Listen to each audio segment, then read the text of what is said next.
전공의들 죽이기라는 얘기도 나오는데요. 지금 교수님들이 은퇴하고 나면 피해 간호사가 수술하고 진료하고 다 할 겁니까? 대한민국 의료가 망해가는 것입니다.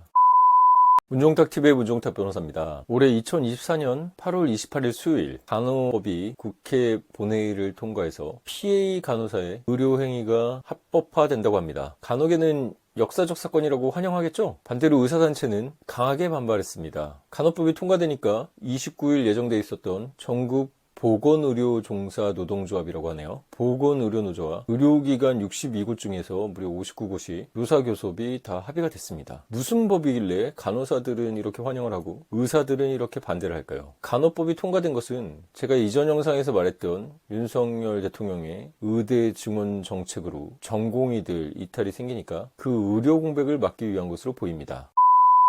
윤석열 대통령은 이번 의대 증원 사태에 일으켜서 의료 체계가 흔들리기 전에는 간호법에 대해서 제2요구권, 거부권이라고 하죠. 거부를 하면서까지 간호법 제정을 반대해 왔습니다. 그런데 이번에 제가 전에도 올렸듯이 의료정책 삽질 실패하고서 전공의들 다 병원 떠나고 의료체계가 붕괴해 가니까 오히려 간호법의 입법을 강하게 밀어붙여서 추진했죠. 정부가 내온 대안이란 게 전공의 집단 사직 이후에 의료 공백을 전공의가 아닌 전문의와 PA 간호사 중심 체계로 바꾸겠다는 것인데요. PA 간호사가 뭡니까? PA 간호사는 의사 지도 하에 수술, 보조를 하고 처치하고 검사하고 진료를 하는 등 의사의 업무 일부를 돕는 간호사를 말하는데요. 그동안 국내 의료법에도 PA 간호사에 대해서 명확한 규정이 없어가지고 이 법적 지위가 어떻게 되는지 업무 범위가 어디까지인지 좀 모호했죠. 그래서 현장에서는 PA 간호사가 어디까지 할 수 있는 거야? 그리고 의료사고가 나면은 PA 간호사들이 뭐 책임 소재가 어떻게 되냐? 이런 거 판단하기 힘들었죠. 그렇기 때문에 PA 간호사의 업무 범위를 정하는 것은 맞습니다. 하지만 의사단체는 이를 굉장히 반대했었죠. 왜냐하면 대한의사협회에 따르면 PA 간호사 제도가 도입되면은 의료 시스템이 무너지고 환자 생명까지도 위협을 받는다. 이런 의견을 주었는데요. 정부도 이런 의견과 같이 가다가 본인들의 의대 정원 2,000명 얘기하고 전공의들과 대립하고 삽질을 하다가 전공의들 공백이 생기니까 급속하게 간호법 제정을 추진했고 결국 내년 6월 정도면 진료 지원 간호사, PA 간호사들이 본격적으로 의료 행위를 할 수 있을 것으로 보입니다. 구체적인 업무 범위도 시행령에서 장관이 마음대로 정할 수 있죠.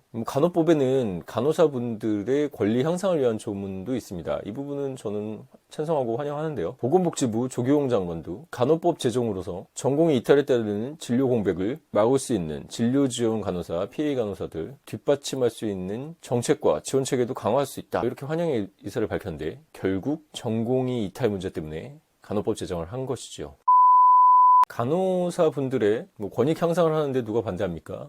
간호법에 대해서 반대를 하는 이유는 전국에 한 16,000명 정도 되신다고 들었는데요. PA 간호사들의 업무 범위에 관한 논쟁 때문입니다. 여당은 검사, 진단, 심지어 치료, 투약, 처치까지 명시하자는 입장이고 야당은 시행령으로 빼서 보면서 정하자 이런 거죠. 이 시행령으로 정하면 PA 간호사들의 업무를 범위를 늘렸다가 줄였다 이게 좀 탄력적으로 될 수 있겠죠. 법으로 정하면 고치기가 굉장히 힘들잖아요. 병원급 의료기관 중에서 보건복지부령이 정하는 기관은 환자의 진료, 치료, 의사 영역이죠. 여기까지 진료 지원 업무를 수행할 수 있다고 하는데요. 사실 이게 전공의들의 역할이었죠. 이제는 전공의가 없어도 PA 간호사들이 환자에게 처방을 내는 일이 가능해질 수 있습니다. 그래서 전공의들 죽이기라는 얘기도 나오는데요. 의사들 교육은 도제식이죠. 의대 교수님들과 선배 의사들에게 하나씩 이렇게 배워가는 과정이죠. 임상 경험을 쌓아서 전공의가 전문의가 되고 또 분과 전문의가 되는 것이죠. 의료 수가가 이상하고 소송이 많이 걸리니까 기피과 의사들이 생긴다고 했죠. 그 기피과 의사들 예전에는 그래도 수술하는 게 의사지 그래서 계셨던 노 교수들 계시죠. 그 교수들 어쉬하고 서포트했던 게 전공의들이었는데 도제식으로 하나하나씩 배우면서 전문이 되고 세부 분과 전문이 됐던 건데 이제 그걸 누가 대체하나요? PA 간호사들이 대체할 가능성이 큽니다. 노 교수들이 외래 진료 보죠. 수술도 해야 됩니다. 그러면서 입원 환자들 진료까지 다 보지 못하죠. 그러니까 이 입원 환자 진료들이랑 처방 내고 이런 것들을 PA 간호사가 전공의 대신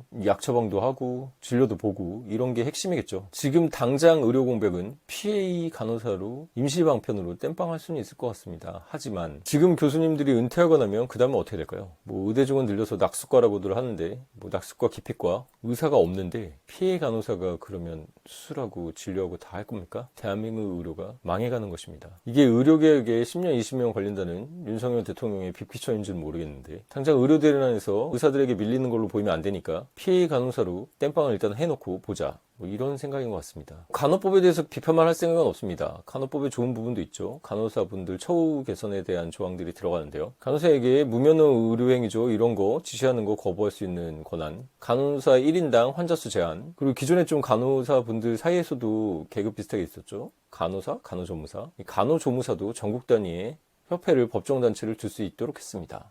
간호사 3교대 되게 힘들었죠. 이 교대 근무에 대한 지원 조항도 들어가고요. 간호사분들 양성과 처우 개선을 위한 간호정책심의위원회, 간호인력지원센터 뭐 이런 것도 만드는 조항을 넣었다고 하는데요.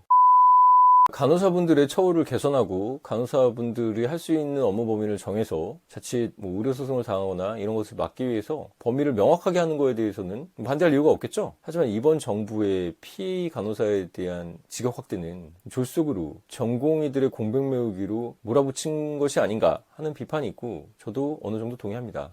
아까 말했듯이 의사는 도제식으로 전수를 받아서 가는 것인데 전공의들 공백을 PA 간호사로 대체해버리면 결국 몇 년 지난 후에는 이 기피과는 의사가 절멸할 수도 있습니다. 자, 영상을 보신 여러분들의 생각은 어떠신가요? 자유롭게 댓글로 의견 남겨주시면 감사하겠습니다. 다만 인신공격성 발언, 모욕적인 거 이런 거 쓰시면 유튜브에서 알아서 필터링해서 댓글이 사라지니까요. 주의하시고 이번 영상이 논란거리가 많은 영상인데요. 그래도 생각할 거리를 주고 정책에 대해서 건설적인 비판을 할 수 있었으면 좋겠습니다. 주변에 영상 많이 공유해 주시고 소개해 주시면 영상은 제가 찍겠습니다. 좋아요, 구독, 알람 설정 해주시면 제일 큰 힘이 됩니다. 지금까지 문종탁TV의 문종탁 변호사였습니다. 감사합니다.